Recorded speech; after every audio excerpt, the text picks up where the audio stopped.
The August meeting of the Public Market Advisory Commission, and it is 5:32. So let's call this meeting to order. All right, I will go ahead and take attendance. And after we do attendance, let's go ahead and introduce ourselves to the new commissioner, and then he can introduce himself to us as well. All right, Commissioner Nemeth, are you present? Here. All right. Commissioner Young. Here. Commissioner Wolf.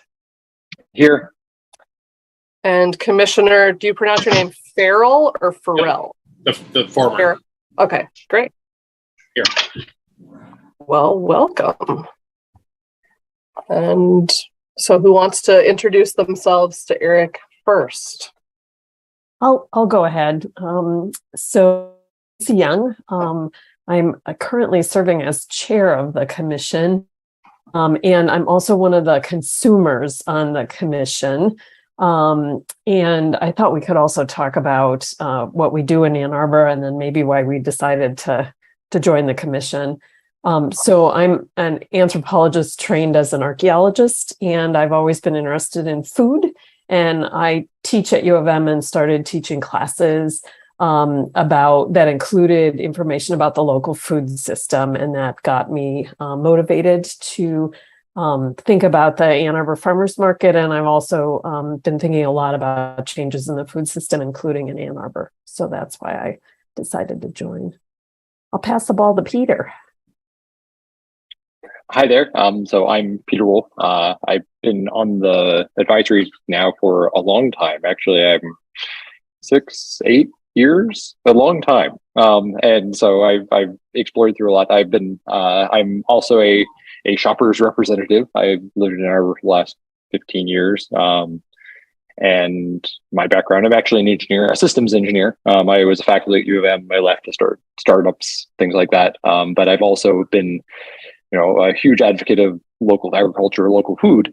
And so I think I was originally on the board partially because I was at the market a lot, and I was buying a lot of stuff, and people were like, "Oh, you probably have some idea." Also, I'm a very active cook and do a lot of. I'm always interested in exploring and seeing new things. So it's really fun to see where the market is, and I really enjoy having an ability to help shape it and keep it a vibrant place. Jeff, why don't you go ahead? I'm Jeff Nemeth, and I am the sorry, my wife got me these things for my ears because I got to go to my daughter's preschool orientation, and I was going to want to stay in the meeting, and I'm having a hard time with them. So I'm the annual vendor representative, and I've been at market my whole life, literally my whole life. I'm on the commission because I think it's important to maintain a healthy, vibrant market for everybody in future generations. Thanks. Stephanie, why don't you go ahead and introduce yourself? Oh, you're muted. Yep. Hello, I'm Stephanie Stoffer. I am the market manager. I've been in this role since May of 2020. So I've really only known a pandemic market at this point. I've got a large background in food. I am a farmer. I specialize in heirloom tomatoes and peppers. I sell though at the Ipsy market, which I've been doing for about 13 years. At this point, I also am a sociologist, and I did my PhD project on local food systems and urban agriculture in Michigan and California. I've done many, many things in food. I currently teach also at Washtenaw, although not in the high season at market, just in the off season. And lastly, I used to be the program manager of Tillian Farm Development Center, which was an incubator farm for beginning farmers in Ann Arbor Township. And some of the graduates of that program are actually current vendors at this market. I should also say I do sell as well to Argus Farm Stop. So I've got a lot of different experience within our local food world. So that's my short summary. Hope I didn't miss anything. Thanks. Eric, welcome. We're glad you could join us. Thanks for having me. My name is Eric Farrell. I currently own the bar across the street from the farmers market. We've been here for just shy of 11 years. prior to that, I lived across from Treasure Mart for 10 years and started working at Zingerman's Deli in 1997 and worked there through 2009 as a food buyer and importer there. So Carytown has been my neighborhood, basically my entire life in Michigan, and the farmers market has been a central part of that. I've been a shopper there since the late 90s and into now, and just feel like it's a very important part of the neighborhood. Great, thank you. I'm sorry my phone is ringing. We're going to ignore it though. Hopefully you can't hear it. And I should say too, the person who's not here tonight is Stephanie Willette. She's actually the daily vendor representative. She was the market manager before me, but she's got a 3-week-old baby, so she's got other things to attend to, and she gives her apologies that she can't be here tonight. Great, thanks. So we're rolling through our agenda here, and the next thing is to approve the minutes, the agenda. So first of all, does anybody have any additions or anything they'd like to add to the agenda? Okay, I see Peter shaking his head. All right, so can I have a motion to approve the agenda? I move to approve. Great, and a second? I second. Perfect. All in favor, raise your hand or say aye. Aye. Aye. Great, thank you. So that motion carries. So the agenda is approved. All right, so our next thing on the agenda is our first public commentary, agenda items only. All right, is there any members of the public? I do see one hand raised. So let me. All right, you have permission to speak. I'm sorry, I can't see who it is. I just see a phone number.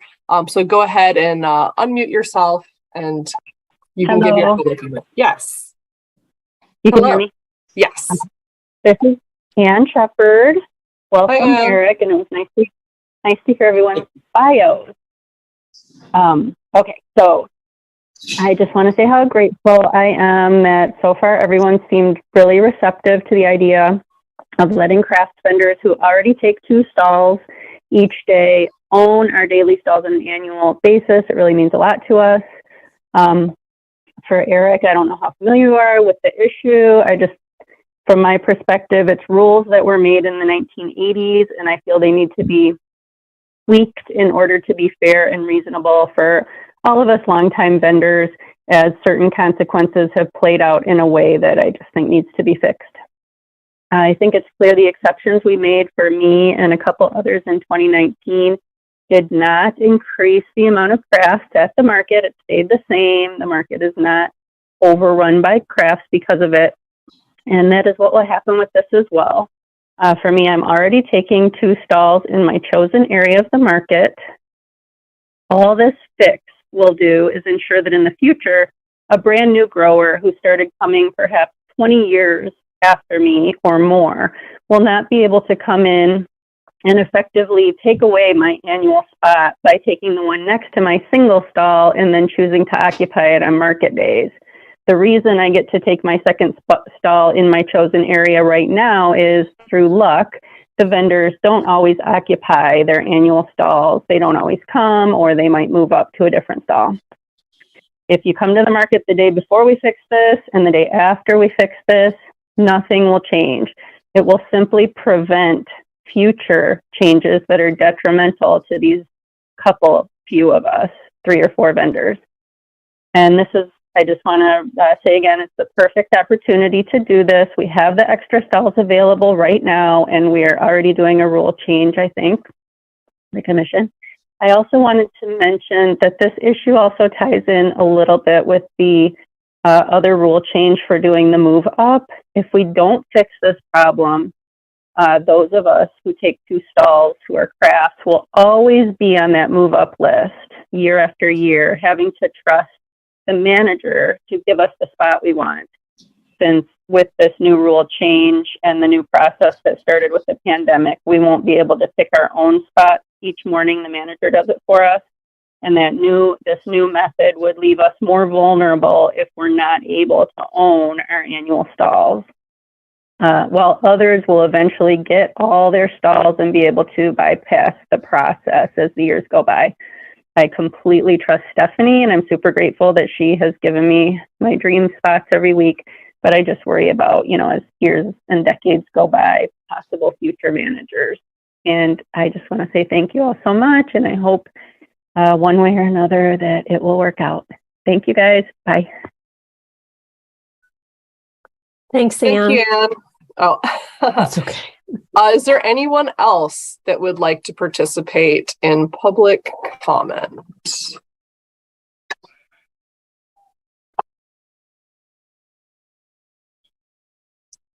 All right, I am not seeing anyone. Let me just give it one more moment just in case, because I know sometimes there's a lag.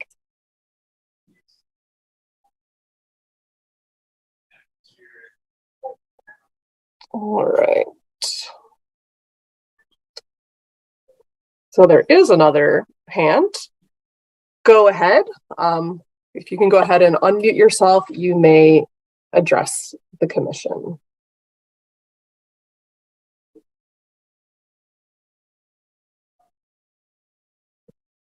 Go ahead and unmute.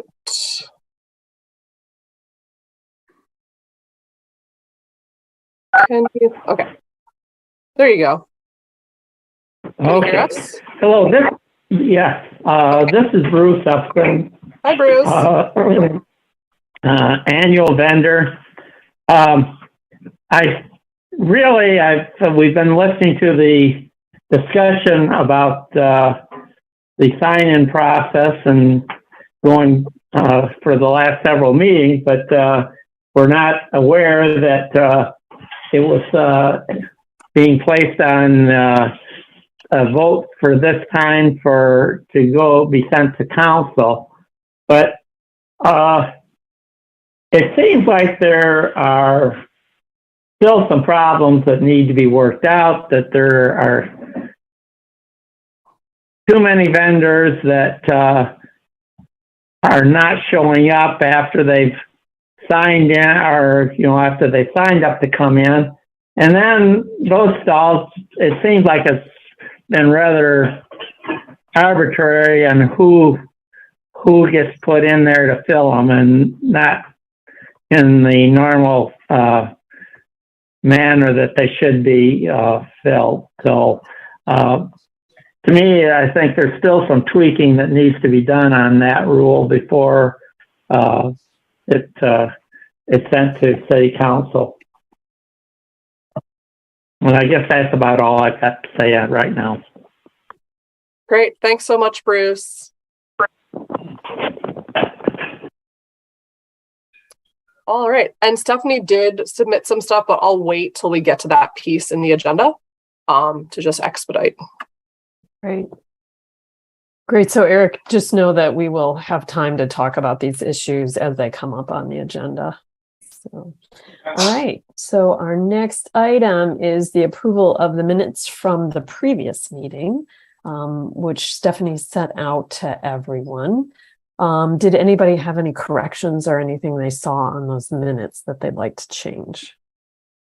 Okay, they look good. Yep. Okay, great. So could I have a motion to approve the minutes from the previous meeting? Motion to approve. Thank you. And a second? I second. All in favor of approving these minutes, raise your hand or say aye. Aye. Great. All right. So the motion carries and the minutes are approved.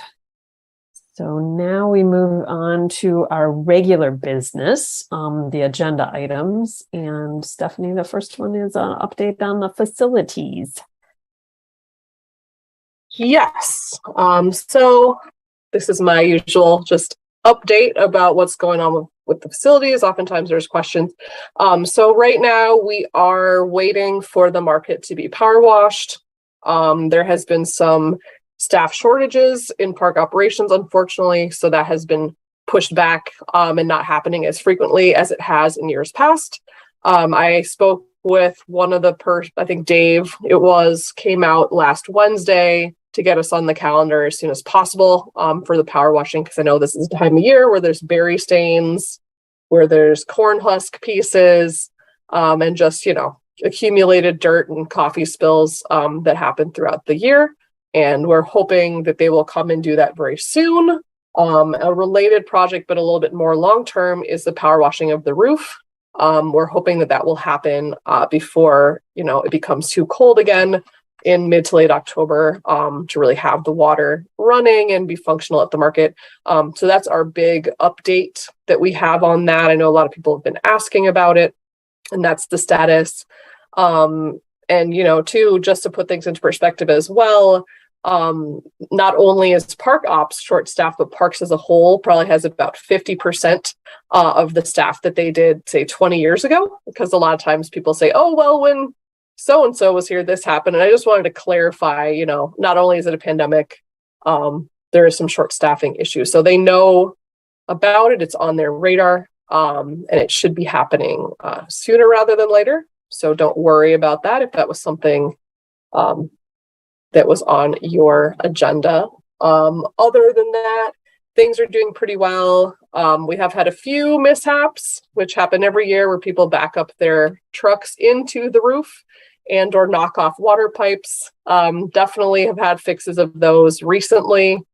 Currently also there's sort of a bent, what's the word for it, meter in the center of the lot too. So hopefully that will be fixed soon as well. Other than that, everything seems to be in working order and doing well as far as I know. The last thing I should say too, there were a couple times in which our custodial staff just did not complete cleaning the bathrooms for the artisan market, but that has been addressed through their staff. So I think those were the only real facility things that I had for right now. Great. Just let the city know we might start being a squeaky wheel if they don't have a date for the power washing in September, because we're going to be hitting a deadline for power washing after the September meeting. So sure. And it's one of those things that, again, there's 160 plus parks. There's probably a park up staff, so 4 right now. So just keep in mind, it's not a question of will. It's just a question of capacity. And, they are aware of it and they are working on it. Yeah, it's just been so long since the market's been washed. It would really be nice to get it washed. Sure. But, still the pandemic and the short staffing that comes with that, unfortunately. Yeah. Well, maybe we can help boost it up in the priority list. I don't think it's necessary, but sure. That's why I said we could be patient till the September meeting, but then I'm going to be getting antsy. Great. All right. Any other questions or comments about that piece of the agenda? Great. Then let's move on to events. All right. So last night we had our second food truck rally of the year. The weather was a little strange. Eric, you might have realized with your patio being impacted, right? It sort of rained early on and then with sun showers alternated with nothing. And we were sort of worried that it was going to be less attended, but no, still really great turnout because the rain kind of ended at that perfect 7 o'clock, 6:30 to 7 moment. So we had a lot of great folks. We had 11 trucks and carts that were in attendance. We also had live music. So that was something that was really great. And yeah, so we've got 2 more, one September 21st, and the last, I believe, is October 19th.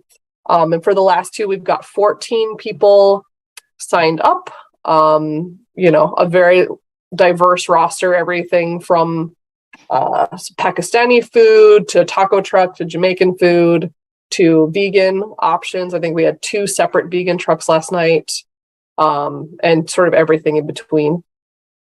So moving full speed ahead with that. Our new staff person, it was her first rally yesterday. So she was able to sort of experience the market in a different costume, I guess we could say. But yeah, it was very good. Other than that, I don't think we really have any other events that we're organizing. With that said, we have partnered with the Office of Sustainability and Innovation on what they are calling the Local Food Festival. That will be Thursday, October 13th. At the market. Originally, they had thought that they might want it to be more of like a farm to table dinner. But now they have been inspired of stories that we had told them about what the Homegrown Festival used to be like, sponsored by, at the time it was Slow Food Huron Valley. So they wanted to be more of like a strolling dinner with pop-up food, perhaps cooking demonstrations, kids activities, things like that. And, they're very, very new in the organizing process, so they haven't organized all the details yet. And I think they should be reaching out to chefs and restaurants this week. So, Eric, if Prismos is interested, we would love to have them participate, or, might be too much capacity. That's fine, too. Things are a lot for us right now. Yes, I figured. We did want to extend the invitation if in the event that it was possible. I appreciate that.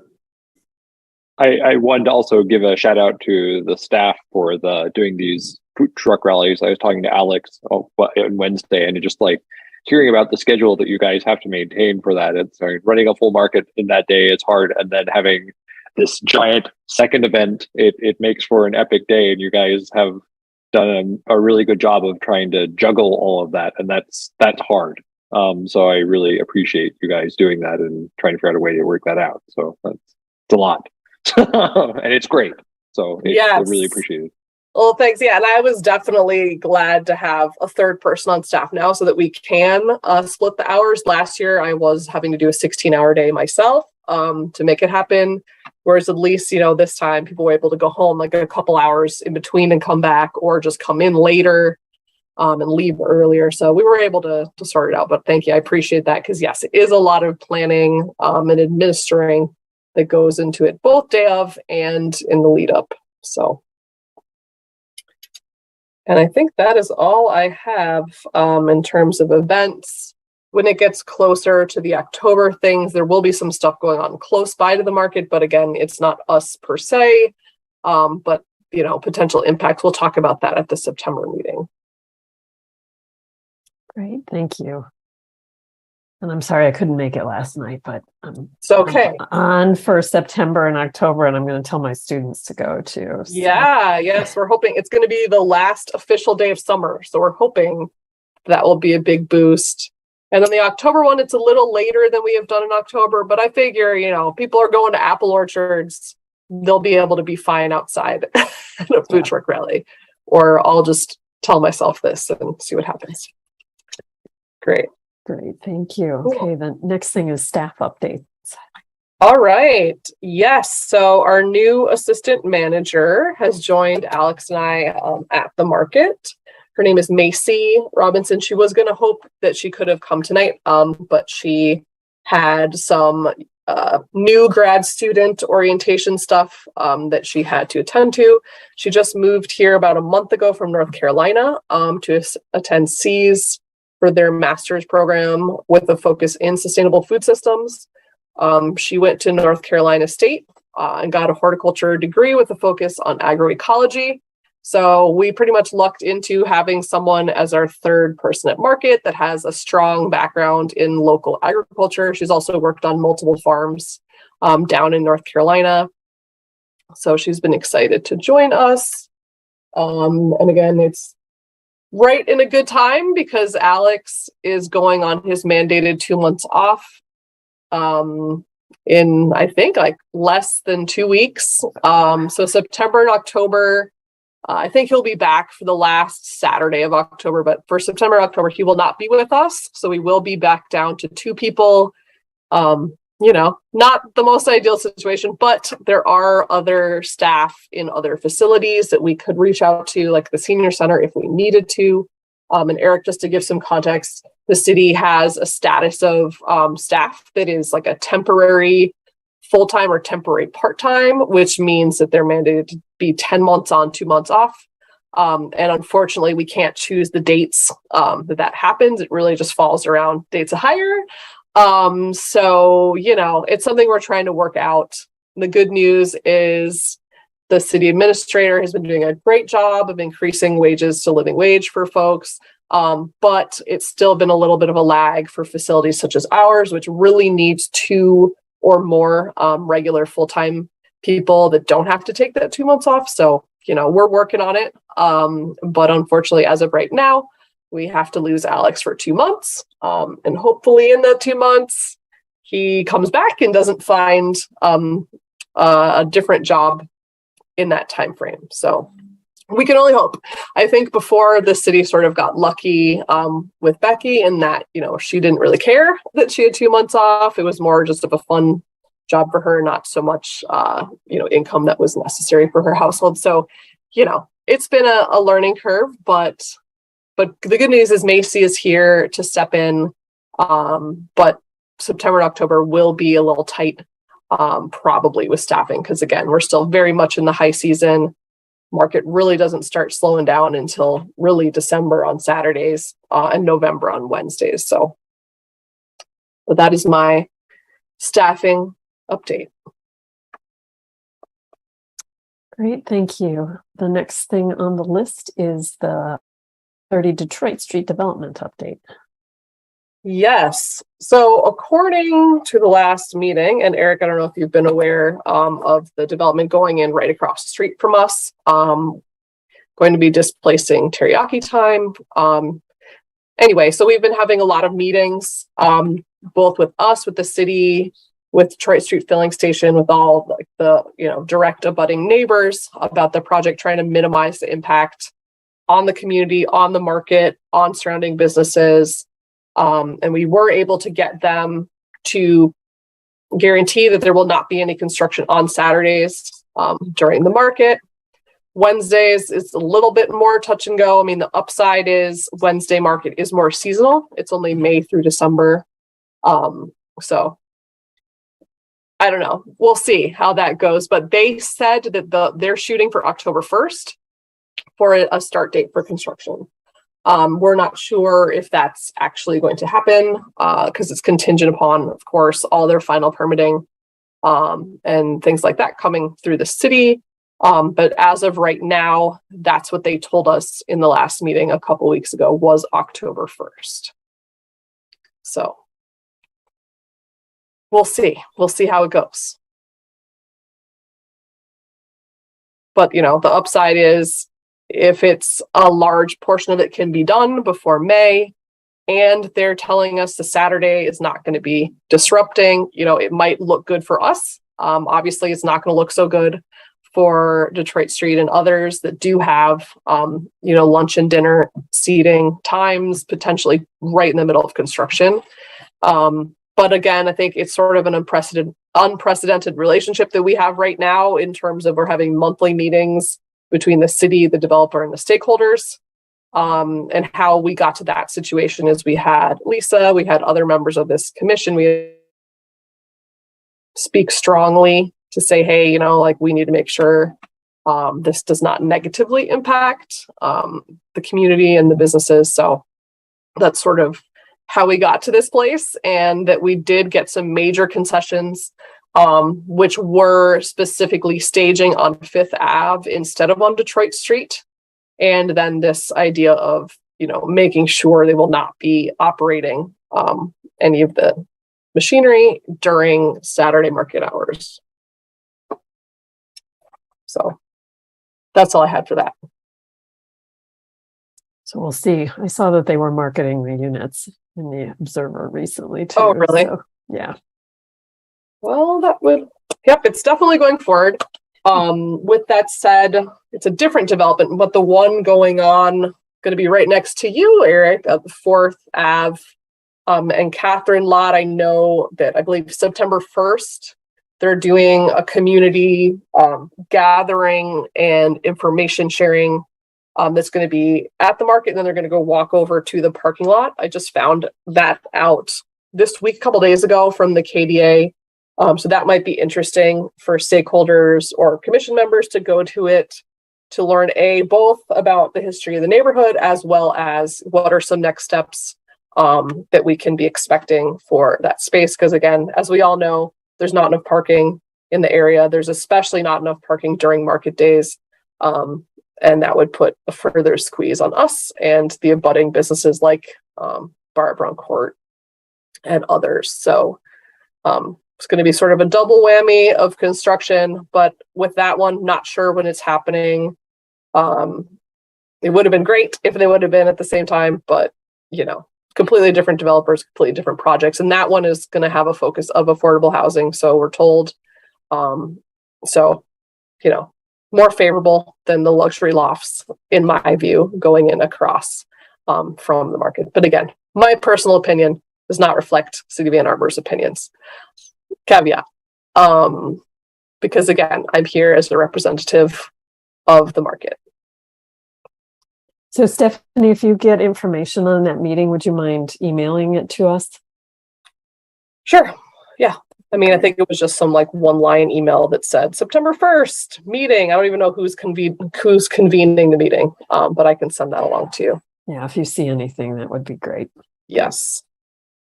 Thank you very much. All right. So now we will move on to the discussion about the sign-in process changes. All right. We've been working on for a while. Thanks for sending them out, and also the previous market rules too. Yep. And just to give some context, Eric, in order for us to change our rules, the ones that are written officially, not sort of like our practices, it actually has to be recommended by this body, and then City Council has to vote on it. So that's sort of like the background context of this process that we're going through. And what precipitated the change in these rules was the pandemic. Because previously it was a very, very different sign-in process where people would just sort of show up in the morning and be assigned a stall kind of on the spot. Whereas now, to reduce sort of crowds forming and things like that, we do sort of like a pre-sign-in where people tell us the week before, and they can tell us in pretty much any format possible, any type of technology, in person, by email, phone, or just be permanently coming to every single market, like Jeff, for example. And then we make the map, or by we, I should say I, make the map the evening before market and send it out to people. It's always based on seniority. I know a lot of times people think that's not what's happening, but it's still very much based on our seniority process. And what that means is, you might have heard people mention, we've got two classes of vendors. We've got the annual vendors, who are our most senior vendors, many of whom are, third and fourth generation. Their families have been at the market. And then we have our daily vendors, which are our newer vendors that have not gotten their seniority yet. So in essence, the annual vendors have permanent assigned stalls, and our daily vendors sort of get filled in around where there's spacing. So when I make the map, I place everybody based on seniority. And this process here was really just to codify this change in process that we've been using since May 2020. We're just making it official. Peter. One thing to add too was that the sign-in process has been a thorn in the side of a lot of folks for a long time, and that there have been a lot of efforts to try to reform it, and that it, in some ways, is one of the bright points of the pandemic in terms of it finally made some of this kind of go to the 21st century a little bit, in terms of, and there was a lot of desire for it and a lot of resistance for a long time. But it seems that there was a lot of discussion as to how it could be, but nothing ever got implemented. And so this is now finally there's translated, and the pandemic forced us to experiment with that and try things out. And it seems to have been working pretty well. I mean, it's always a challenge because nothing will satisfy everyone, but in terms of net good, it seems like from what I've heard and from what I've seen, it does go in the direction that I've been hearing for years that people have been wanting to go. I'm not affected by it because I'm not a vendor, but from from talking to vendors, it seems like that's something that's I've heard a lot about. Yep. Yeah. And to gather vendor feedback, we've done surveys. We've had a lot of people give us feedback. The vast majority of people have been in favor of this change. We've had some people that have been against it, but we've also had people that have been just wanting to tweak little aspects of it or add things here and there. But I think we finally got to the place where 2 meetings ago we were able and ready to recommend. We just did not have a quorum yet. But let me just add, though, Stephanie's last email that she would be saying in person if she was here tonight. I will just read to you because it did echo one of the comments that we got in a public comment. So she said, the wording looks good on the sign-in, except I think there should be consequences for if a vendor does not show but doesn't let you know ahead of time. This leaves unassigned space in the morning, and by the time we realize they aren't coming, it's pretty late to reassign. This has happened to us a number of times already and can make a difference of hundreds of dollars for the day, depending on placement. Consequences could include a certain number of warnings before something more concrete, like losing seniority or requiring them to come in an earlier time, and then giving their stall away if they aren't there by, say, 6 a.m. This would give another vendor enough time to move and set up before market begins. This is a suggestion that could be either in the rules or a market policy. Doesn't necessarily need to be written into the rule change, is what she said about that. I also, Peter, I don't know in talking to people if you've heard similar things, but I've had a few vendors say similar things to me that of their frustration if somebody canceled at the last minute, that there wasn't any consequences because, and then there, or a time frame on which, if you haven't shown up by this time, you sort of lose your stall, so that Stephanie, it would make it easier for you to then reassign the stalls. Sure. And I think a lot of times it's that they're canceling for very legitimate reasons that I don't necessarily think like a, sort of consequence would make sense. For example, a few months ago, we had a vendor whose truck broke down on the way to the market, right? There's literally no way they could have gotten to market. So that would be an instance where it's like, 6:15 and all of a sudden they're not coming. Or if someone wakes up feeling sick, especially given the pandemic, right? I feel like these are things that will happen. And unfortunately, cancellations are a fact of life at market. I think this past Saturday was sort of really unique, and that was the first time in a very long time we haven't had any cancellations. And there is the thing where people are supposed to tell us by noon the day before, but a lot of these situations have been people that had an emergency, right? It's not just that they're ghosting us or they're just no showing. That's really very, very seldom that happens. Most people are really good about telling us. It's just that sometimes they'll tell us, either really late at night, or I'll find out, in the morning, and I just don't get to the next vendor in the seniority in time after, before they're set up. So I think, that's the one thing that people liked better before, right? If somebody wasn't there at the cutoff time, then sort of tough luck. Whereas it's difficult, I think, to make a hard and fast rule because people are already told you need to be there by 6:30. And for me, I think more of an issue has become some folks that just aren't showing up early enough that they're getting there at 6:45. So it seems like the stall is vacant, but then all of a sudden they're running in while everybody else is pretty much already open. So I'm not sure exactly what the solution is, but it seems to me that's more of a vendor handbook thing than it is a official part of the rules. Because again, I do want to make it flexible. I don't want to have a punishment for folks for things that they literally can't control. And I understand, people don't want to have to move later or not. But I think that the perception of this happening so often is actually inflated based on, my personal experience. And it has been a few times, but it's been things that I thought we were pretty able to pivot pretty quickly and able to fill in the gaps based on seniority. With that said, to answer Bruce's question, a lot of times people don't want to move. So it might seem like I'm not going based on seniority, who gets the open spot. But it's that, everyone was set where they were. So somebody, further down the seniority ended up getting a good spot because it was already either nobody wanted it after I asked them, or it was already 6:30 and nobody wanted to reset their self. So, and the 6:30 cutoff is what it was before, when there was the walkout before we changed this. So I don't know if anyone has any other questions or comments.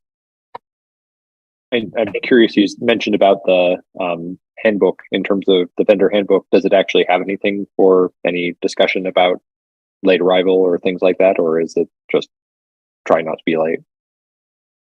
I was looking at it before. Let me see if I can find that language. I think it basically says the same thing about the new stall assignment procedure. And it's basically saying, like, we're in the process of updating this. So it's the same thing that you would see currently, but it's just not subject to city council change. But it's similar messaging between both, and when I give an email every week, it says vendors need to be set up and ready by 7. We recommend, when I go through the orientation, we recommend everyone shows up at 6:30. The other question then becomes, if we have this cutoff of 6:30, who's going to be policing that, right? Because that time in the morning is already incredibly busy with everyone saying, where can I park? What can I do? This, that, and the other thing. And I just don't know if it's realistic. I'm not sure to have some sort of cutoff, because before, right, everyone had to be meeting outside the office. So if you weren't visibly present, it was obvious that you weren't there. Whereas now it would be like, and I do check for people, especially if we're expecting them and they're not there. I'm consistently checking. And a lot of times it's not people wanting to move, it's people wanting an additional stall, right? Like, oh, is so-and-so coming? I want a 4th stall, is usually the feedback, at least that I get, about people wanting to know before, say, like 6:40, if someone's coming. I don't know if that helps answer your question. No, that does. Yeah. And it's a question too. And that you bring up a practical point too, in terms of if we did have some more explicit rule, which had, more consequences to it, that but it's kind of unenforceable just because of logistics, that's kind of undermines the intention too. That yields a spirit, or that could easily foster a feeling of unfairness too, in terms of, hey, you applied it this time but not that time because I didn't have time.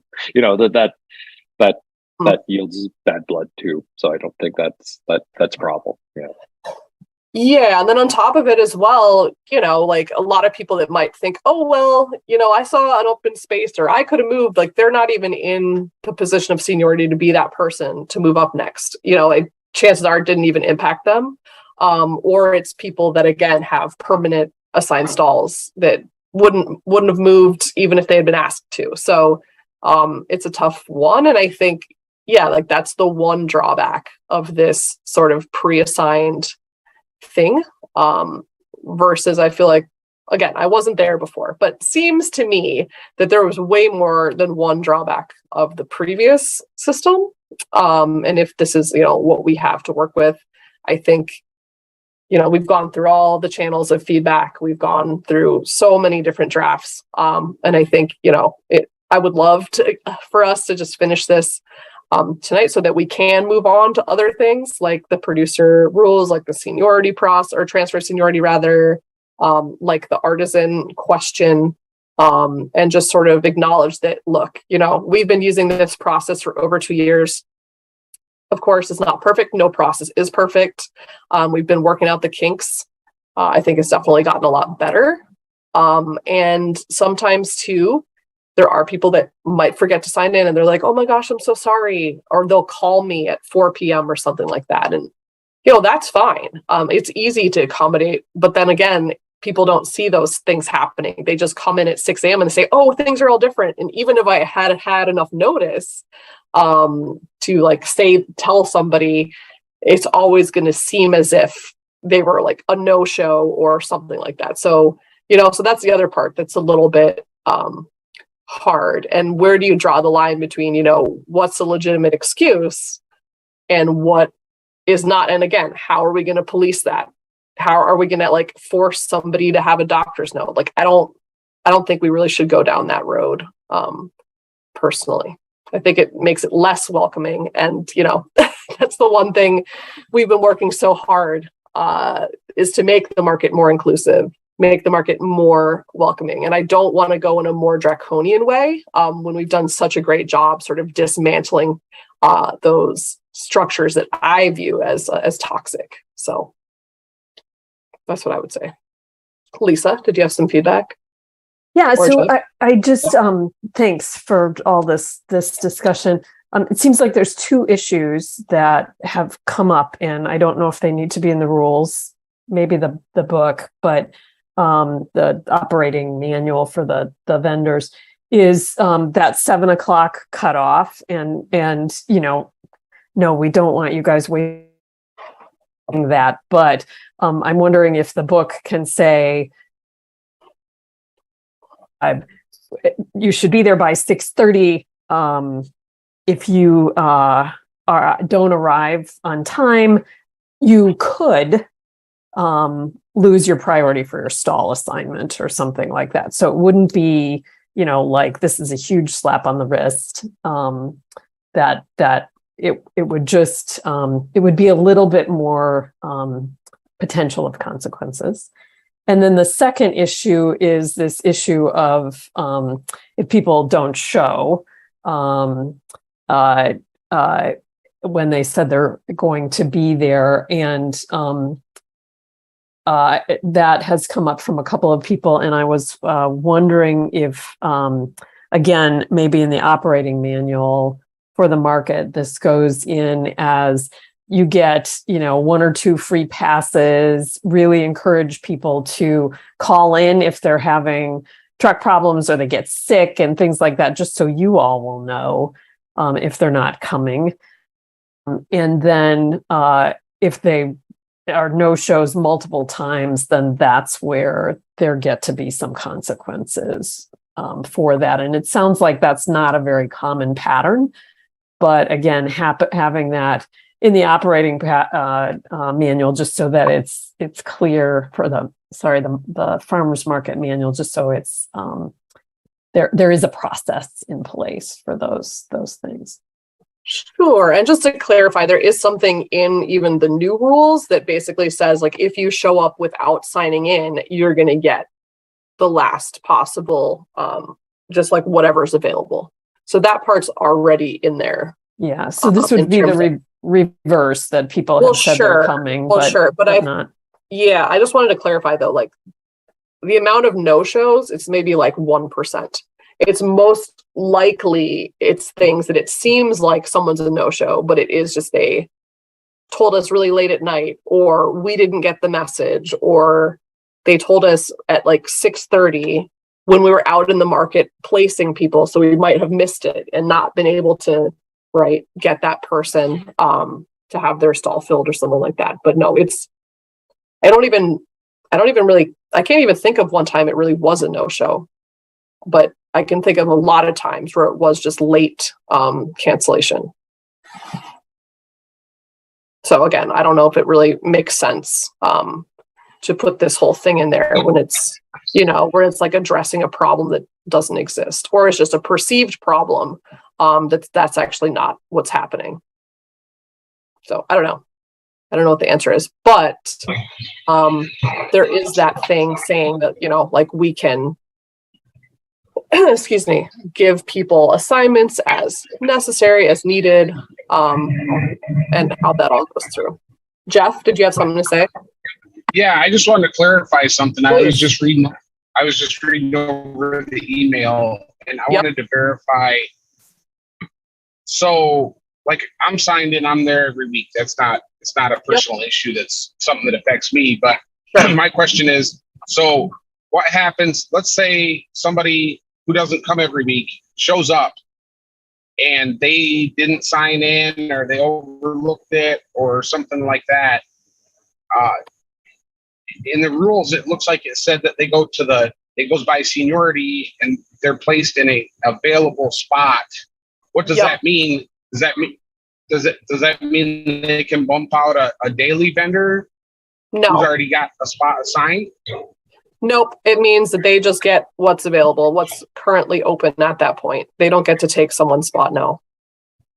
And they don't And that's get their something- permanent spot. No.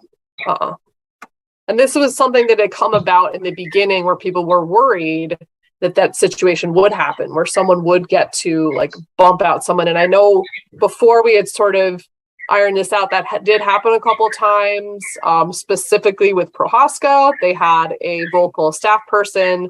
They got very upset that they hadn't signed in. They kind of showed up and we were just going to be like, sorry, you know, they're in the spot. But that's part of the reason why, you know, we learned from that and put this language into the rule update, which is just saying, yeah, if you didn't tell us in advance, you're just going to get the open spot. And no, you will not be displacing anyone. So the telling you in advance is kind of in lieu of being there at 6 o'clock as it used to be. Gotcha. Exactly. Exactly. All right, I just want to make sure I understood it 100%. Yeah. I was a little confused.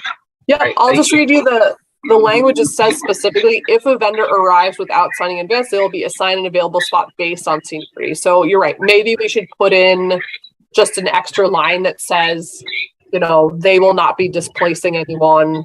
They won't be bumping people, just to make people more secure on that. If you think it's confusing. I'm just a little slow.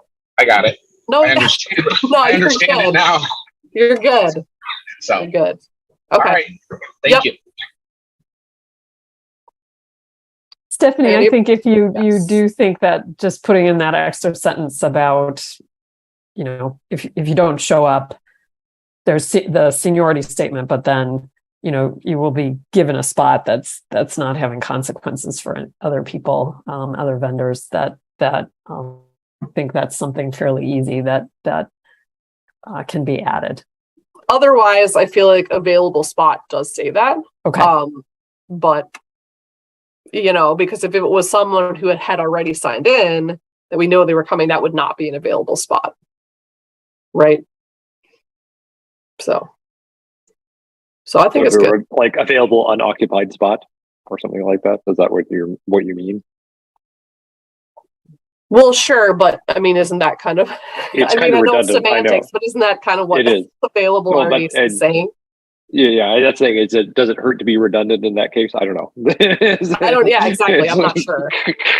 I said. I don't know. But yeah, we could just easily fix it. Say available unoccupied spot. You know, we could just put in that extra word, and that would be easy. Yeah, that would be the minimum unit to kind of satisfy that. Yeah, but yes, we can do that. That's no issue. That would be simple. All right. I know, Eric, your head's probably swimming with like, what are they talking about? This is so detailed.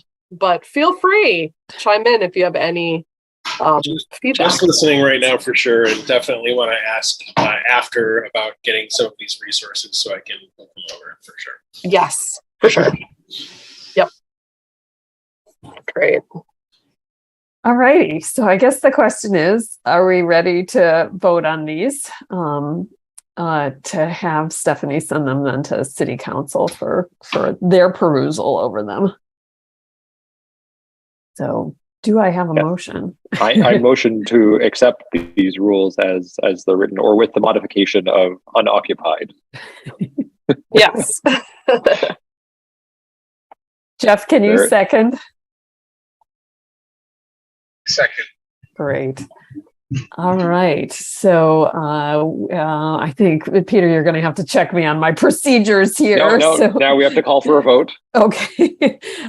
So everybody who is in favor of this vote, either say aye or raise your hand. Aye. To approve these new changes. All right. So this motion carries, and these changes to the market operating rules can go forward to City Council. Right.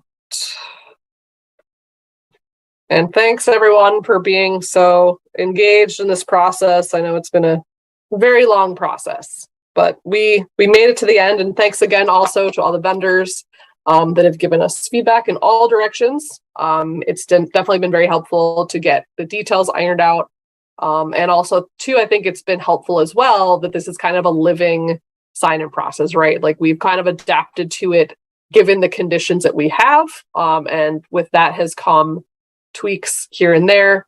And yeah, I think we made it, I guess is where I'm trying to go with this. Great. And Stephanie, I think thinking about that, the timing of people showing up and just in the handbook for the vendors, thinking about just, it may be an unusual situation, but, just spelling out that if you can't make it by this time, here's what you should do to let us know. Just so it's really clear for new vendors about, is it call the office? Is it email? Is it calling anybody's personal cell phone? That sort of thing.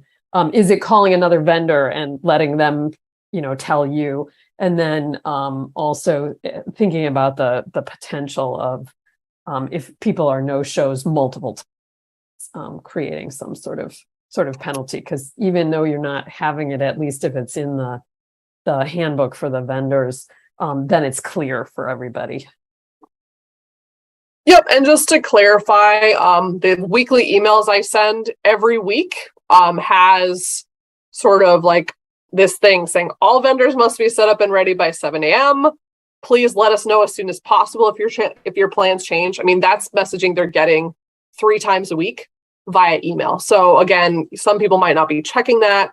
So this is messaging that's continually going out, in addition to just being in the handbook and or rules that people might not be checking on a regular basis. So it's in there. Great that it's in the emails, just revisiting the handbook and making sure it's in there, especially for, I don't know if you'd ever get a new Amish vendor, but it would be the handbook that they would be. Yep. And this is all stuff that everyone gets discussed in their orientation as well. Like we go over this in detail too. So this is all messaging, people are getting. It's just whether or not they choose to acknowledge it, is sort of a different thing. So. Well, and thinking about maybe revisiting that 7 o'clock deadline. I mean, that's you guys to work out, but there are people there, customers there at 7 o'clock things, and it'd be great to have everybody set up before that. So for sure. All righty, great. So we are moving on to our next potential, our next item on this list is talking about updates to rules for the artisans, and then to visit the other issues too. So let's start with the artisans. Yep. And Stephanie did have something else that she wanted to share on that. Let me pull it up. Great. She said, I do think the situation with the artisans creates an unfair environment that we should work to fix. If we do integrate the lists, I think we should come up with guidelines for percentages of different products that the manager aims for upon admittance, since future managers may not be as choosy or careful with vendor makeup. So I do think we need to do a better job of getting input on this. So maybe creating a draft of how it would look and sending it out to vendors is the next step, is what she had to share. So yeah, no, go ahead. Do you want to do a summary of the issues, Stephanie, for Eric, and then we can talk about possible outcomes? Yes. So currently the rules state that vendors who are artisan vendors, meaning non-food, meaning crafters, can only have maximum 1 permanent stall. What this means is when they have their so-called annual status, they can only, quote, own 1 stall, but they also are able to use 2 stalls and can pay yearly for those 2 stalls. So there's a disconnect right now between the stalls that some artisans are using and what they're allowed to, quote unquote, own based on the market rules. If that makes sense. So the real question, sorry, letting my cat out outside. So the real question then becomes, there's two pieces on the table. One is just changing the rule so that artisans who are annual status can get maximum 2 stalls. Instead of what it says right now is 1. So that's one piece. And then the other piece of it is that currently we have sort of 2 rosters in one. I know I already said there's the daily and the annual split. So this is yet another layer of complexity, we'll call it, which is that artisans, when a annual status vendor retires or stops coming to market, a spot becomes open for a new vendor. But what Anne was referring to in her thing is that there might be people that are food producers that have been at the market way less time. They're able to sort of jump ahead in line ahead of the artisans. And in 2019, there had been a discussion about sort of allowing an exception so that Anne could get her seniority because she had been at the market since, I think, probably the same year that you started your sojourn in Carytown, but, just recently got her seniority within, it was 2019 that she got her seniority. So that's kind of like the two things we're talking about. The easiest fix is that we could just change the rule to say, artisans have a maximum 2 stalls when they're permanent annual status. That literally just means we change a 1 to a 2 in the rules. That's as simple as it is. And then the other one becomes addressing that move up part. So that would be my summary. The one asterisk I will say is we did have an artisan retire this year. So there will be a daily status artisan getting their seniority without having to change that rule or anything.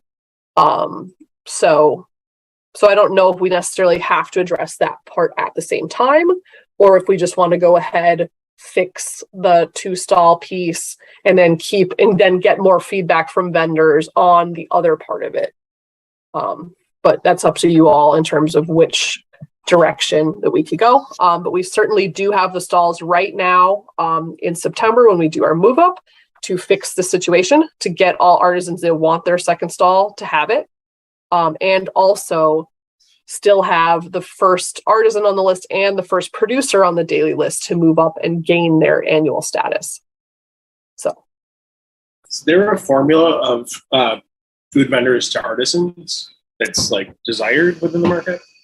Yeah, so right now, that's sort of the magic question, because right now, the way the rules are written, it says there's maximum 12 stalls for annual artisans and maximum 132 stalls for producers, right? And producers is everything that is food, right? It's farms, it's bakers, it's people selling hot sauce, is everyone. And even within that, that's confusing. But the issue there, though, is when the Fifth Avenue picnic area was redone, we lost 2 stalls.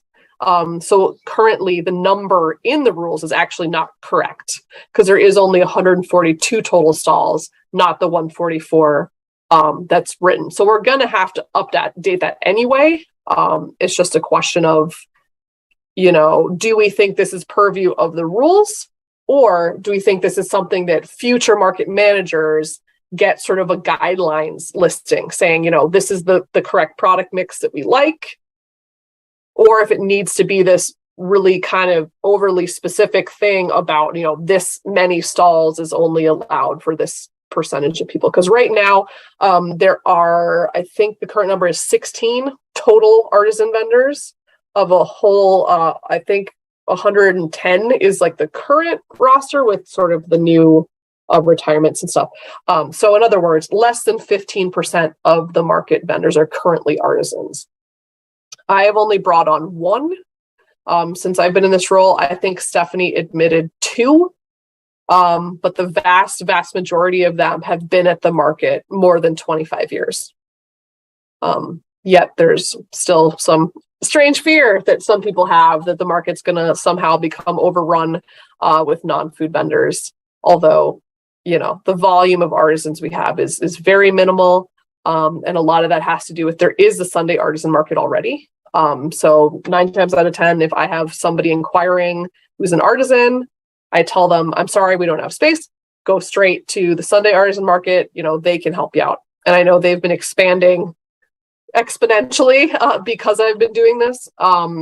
So that's the other thing, right? If we didn't have another sort of venue for them, maybe the fears of the market being overrun may be warranted. But in my view, because that artisan market exists and because we have already such a low number in terms of percentage of artisans, I think some people are worried for no reason. But again, personal opinion, people have different views on this.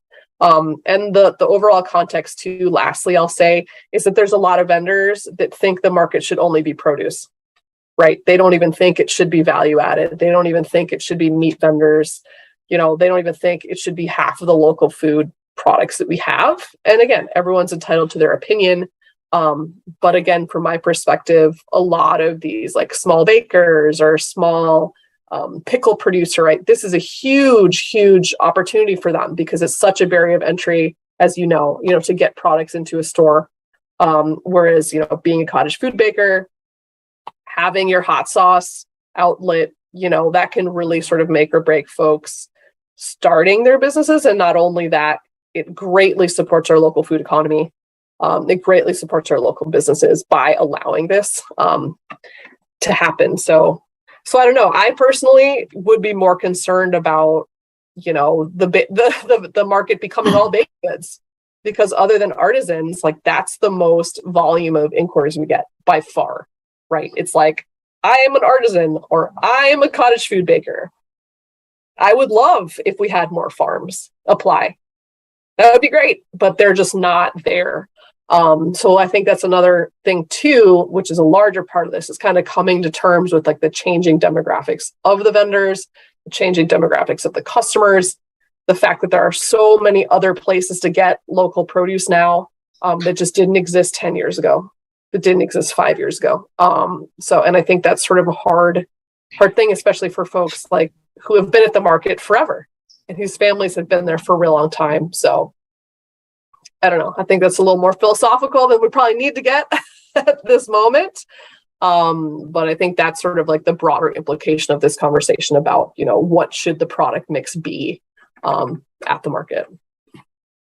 Eric, I do think you've sort of hit the nail on the head, though, is that I, based on what I'm hearing, is that having a discussion of maybe a proportion of the market, and it's particularly those annual stalls, because that's like permanent real estate for people. Thinking about that proportion of the mixture of producers versus artisans. And Stephanie, could you also provide a little clarification on, when we think of the artisans, many of us are thinking of the crafters, like Anne was referring to, but it's broader than that, right? It includes the soaps and things like that. Well, that is artisan product. So you can just think of it as non-food items. And the way that it works out is that there are some vendors that are both artisan and farm, right? So, and I think the rules currently state it's something like 33% is the cutoff, right? If more than 33% of your products that you're selling are non-food, are artisan items, then you would be considered an artisan. So, but again, if you're like a farmer that does soap on the side, right, you would then be a producer. So there's also that kind of strange gray area. But I really think there's maybe just one person in that category, Patty Kempf. She does ceramics, and then she'll also do herbs, flowers, and duck eggs, is kind of her mixture of products. And then sometimes I think wool she'll do too, on yarns and things like that from her sheep. So again, that's the other question of all of this, is like, some people, makes perfect sense, right? They're a produce grower, clearly. But then there's a lot of other people that are sort of in this nebulous gray area. And on the one hand, they probably had to diversify their products to continue to be successful, right? Whereas, like, for example, this is a completely theoretical example. So say we had a vendor that they do maple syrup, they do meat, and then they also do wool products from their sheep.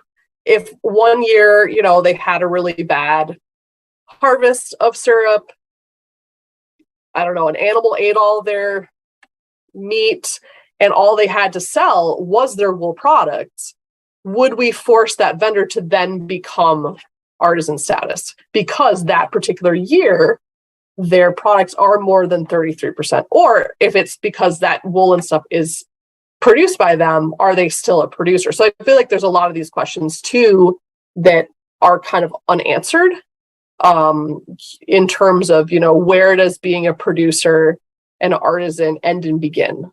Does it matter if you're an artisan and the raw materials you're using you raised as well? Or is it different that you're just like going to a store and using essential oils in your soap or something like that versus the person who's making their own essential oils from flower extracts that they also grew? So, I think it almost gets to like a splitting hairs situation a little bit, and maybe this is also more for the producer only conversation too. So that's the other sort of confusion here about like having all these different categories. Are they really hard and fast categories? Do they really make sense?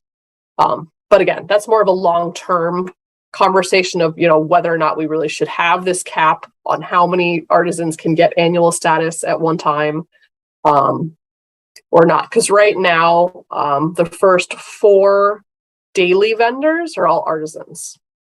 And again, they've been with the market minimum 25 years.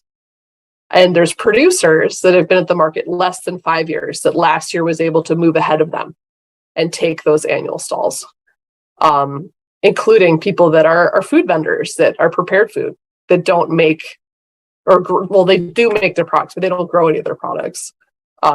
So, how is that so different? I don't know.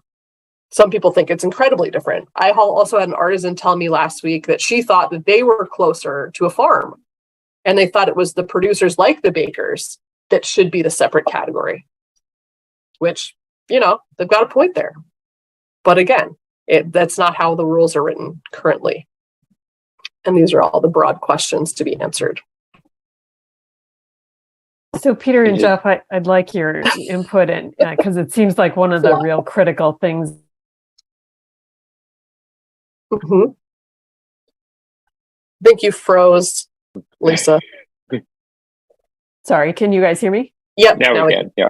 Oh, sorry. My is going, saying it's unstable. Sorry about that. So it seems like the issue is the number of stalls that's actually in the rules. So I'd like to talk about that moving forward, and then we can address the issue of 2 stalls. So it seems like it's the number of stalls for the annual vendors that are artisans. I would like to propose that we think about exploring some sort of percentage of the annual stalls rather than and maybe that we say up into this percentage can be artisans. But that's just one suggestion that I had so that future commissions don't have to be revisiting this issue again, that we can provide more flexible guidelines.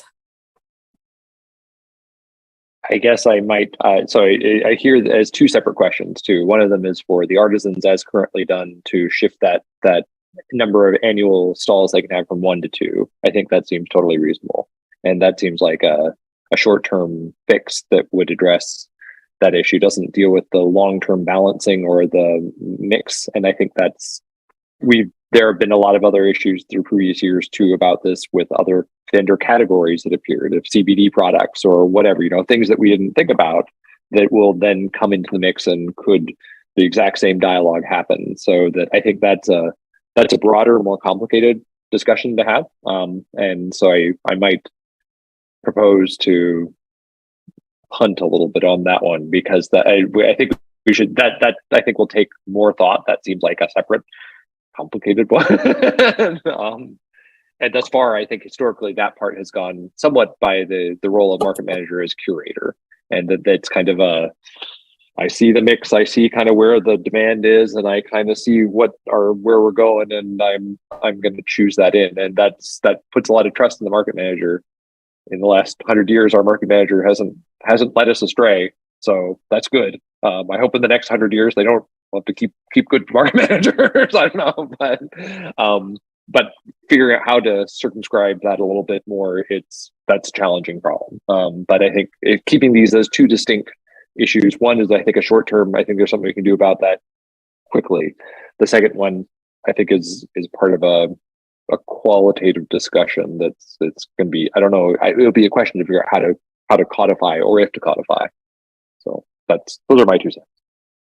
If though the annual artisan vendors that are given that would like 2 stalls, that will definitely put it over the 12 stall limit for the rules. Is that correct? Yeah, it would be basically, for example, right now, there's 4 vendors that want 2 stalls who are artisans. Right. There are 11 total annual artisans. Right. So it would be, the 8 plus the 7 remaining would be how many we would need to help everyone right now. And I know all the other artisans we've spoken to or that are annual don't want more than 1 stall. So who knows? Maybe we could say like 16 to be safe. Well, the other way we could do it to keep the ratio still similar to is to say we'll retain it at 12, and that will allow 2, and this will be a temporary overshoot, and then it will come back down. And so that has a trade-off in terms of, it means that short term we only allow 12, but currently we have 16, and then that just delays other artisans from moving into annuals, from being dailies to annuals, and that would be the trade-off in terms of it would retain the long-term average. It wouldn't increase the number total of annual vendors who would be artisans, but it would, or a number of stalls that would be long-term assigned to annual artisans, but it would be fair to those who are currently there and giving them the flexibility of having 2. It's a bit of a Faustian bargain in some ways, but that would be a way to kind of keep within the boundaries we've been working in before, with a minimal change, but with a recognition that we're going to overshoot for a short period of time. Well, the person who is getting their annual status needs to get their status. Like they've been there just as long as Anne. And it was sort of a point of contention that Anne got moved up and then they didn't and have had to wait. So I don't think it's going to work to make them wait any longer. So I think we might just want to say 16 can be our temporary change, and then we can sort of revisit it as we need to. Because again, like I don't want to just postpone it and then cause more conflict in the postponing process. Because again, just to clarify, these are stalls that they're already using, right? This is not anyone trying to say, I want to do an additional thing. Like they're already there. They're already there every single market day. So it just really kind of doesn't make sense, I think, to have sort of an arbitrary cap, which just says like, oh, well, you use this, you pay for it, but you can't really be there. It just doesn't sit well, I think. Jeff, did you have any feedback? Oh. I think that. Hello. Yep, we can hear you. Okay. What Peter said on the right track. What's that? I feel like we should try to maintain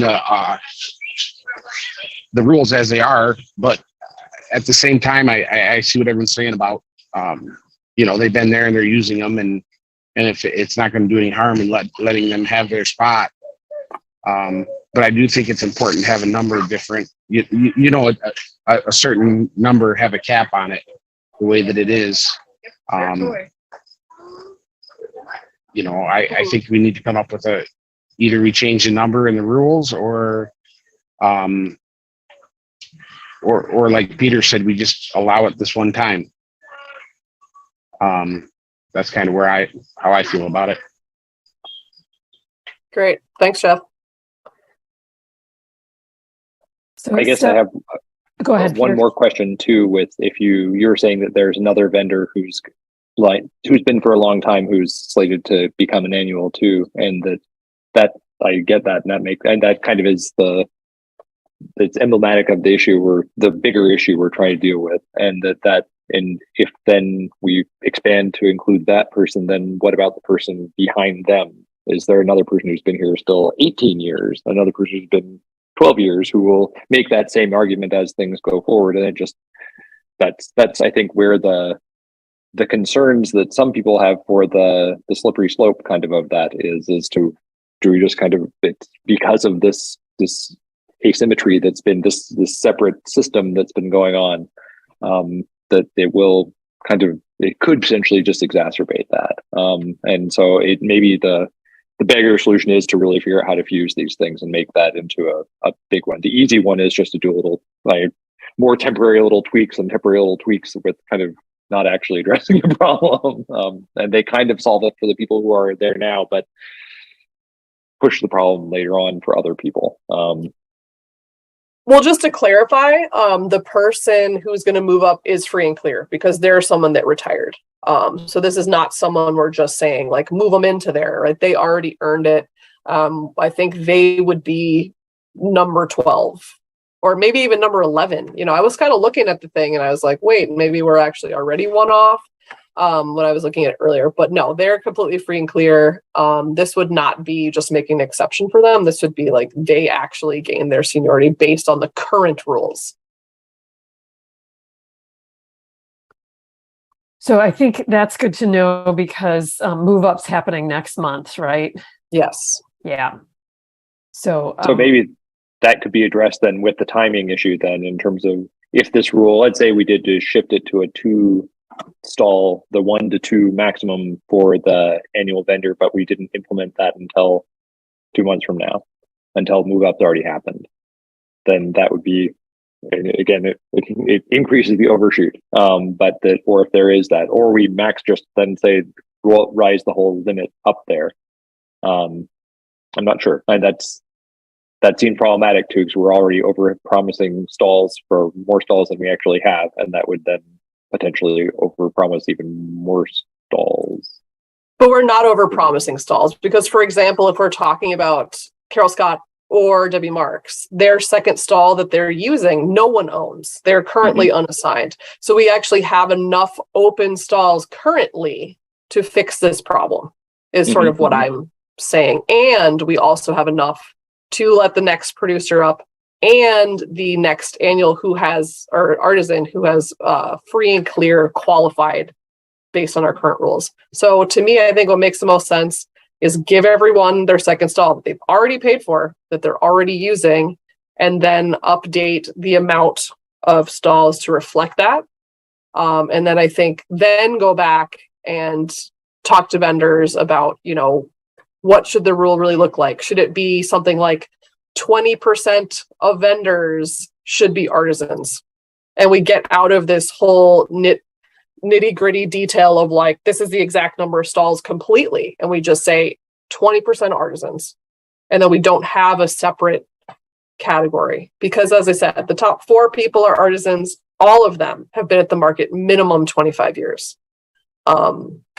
And then the next person after that, who's an artisan, has been there, at least 5. So there's already like a huge gap between that and, like I understand it's hard for people to embrace change. But I think if we're serious about making market more inclusive, making market less toxic, I think this has to happen sooner rather than later. And I think it really needs to happen this move up because we have the capacity to do it now. So I guess I'd like to know if the artisans are given the second stall, that's at the annual artisans. that then assigns a higher proportion of stalls to artisans. And is that going to have any long-term consequences, like 10 years from now? I don't see what it would do. I mean, we already have artisans that are dailies, at least Tiani, for example, like they use 2 stalls and they pay for 2 stalls, but no one else does that's a daily artisan. It's the permanent assigning of stalls that's what I want to just think about the consequences of. And Peter, you've been at this a lot longer than I have. So, and Jeff too, if you can think of any consequences, yeah, and I don't see it necessarily as a serious issue. I think it is just a matter of trying to make sure that we're keeping things. It's a tricky thing to balance because we balance this at the source oftentimes, where the market manager kind of vets and chooses the mix, and we don't never know who's going to stay for a long time and who will not, and so that's really hard to know. And so there's not. And there had to be fair about that, and there isn't necessarily. Thus far, this was an old policy that was trying to address that in some ways. I don't know when it was established, but it's clearly been there for a long time, and that was trying to address some of these concerns. And I don't know that I'm not awfully concerned that that's actually how it's going to be. I do trust the market managers to do their best to keep these things in mind. The other part, though, too, that I'd note is that we're not really even totally choosing it in terms of that the artisans still, like producers can have 3 stalls. Annual stalls, where artisans can never have 3 stalls or never have 3 annual stalls. There's a disparity there. In fact, some producers have 4 stalls if they have seniority. So, or if they're at least 1. So that there are ways that's kind of leverage in. So it's complicated.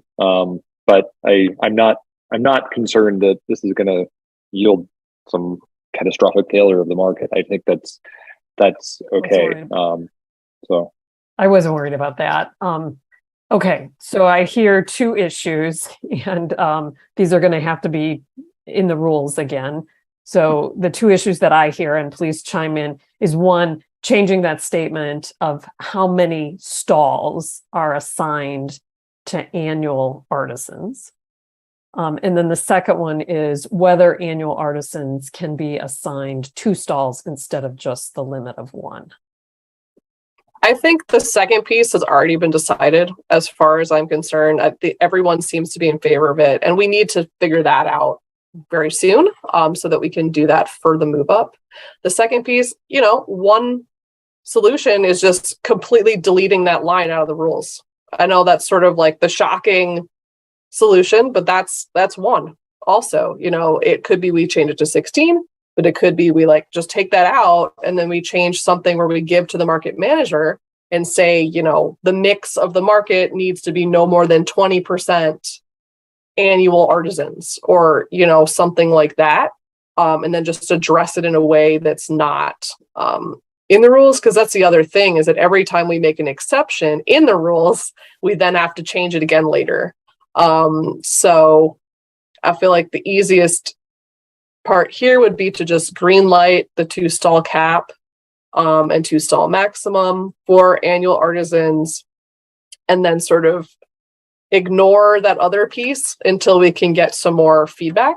And then we can see, if people would rather just change it to 16 or people would just rather completely take it out. I think maybe that's the part that we can have a more broad discussion later. Because to me, it's sort of a no-brainer to let people have the stalls they pay for and use every single market. I think that makes sense.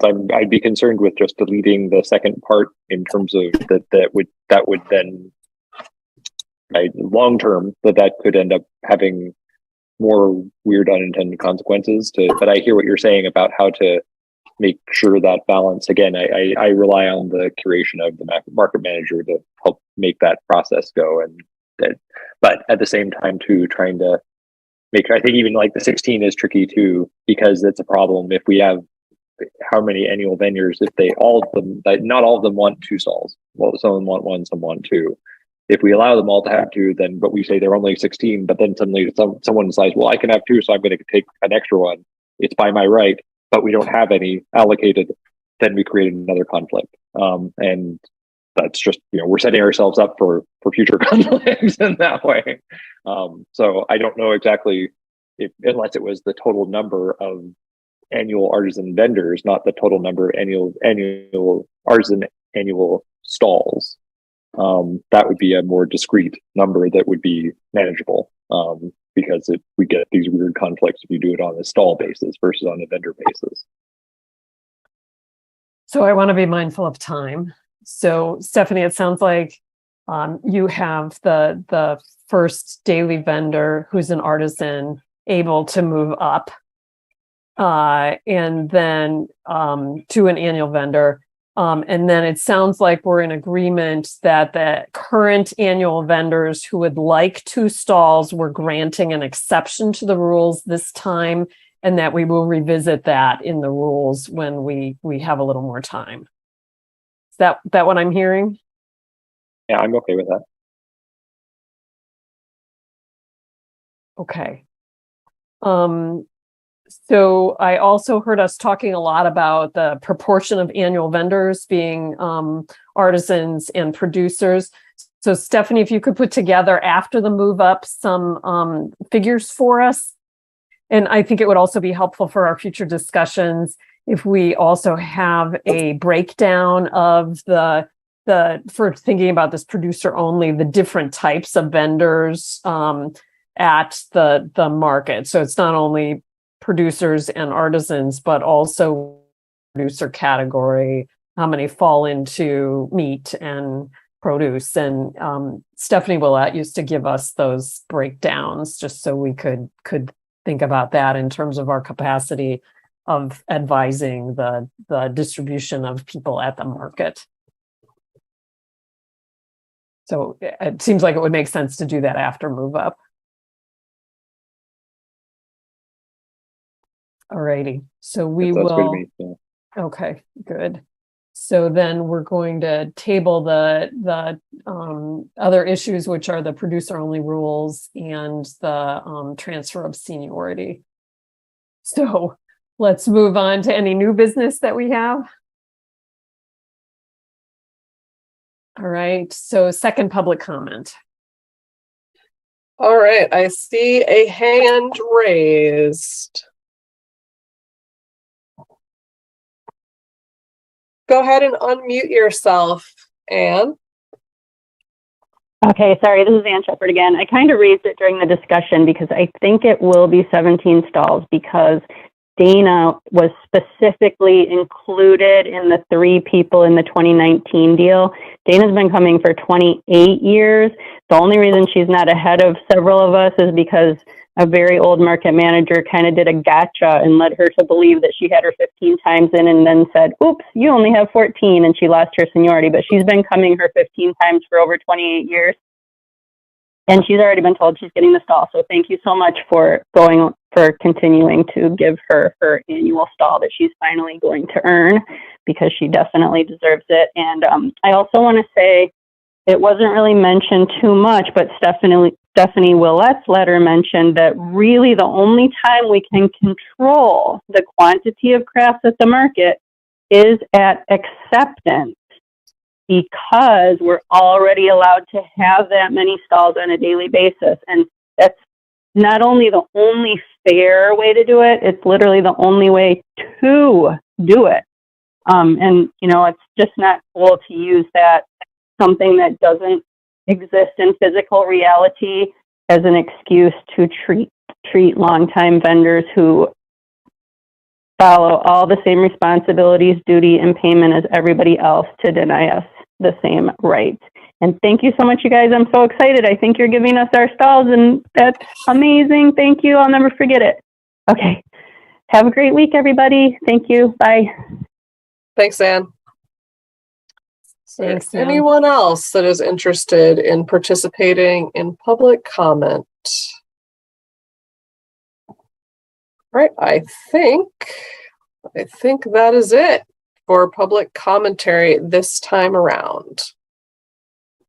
Righty, so I think we are at adjournment now. I want to thank all of you for coming and your hard work. And it is 7:06, and so this meeting is adjourned.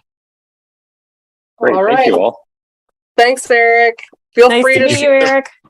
feel free to shoot me an email if you have any questions, if you want to specify stuff, or just walk on over during Wednesday or Absolutely. Saturday market.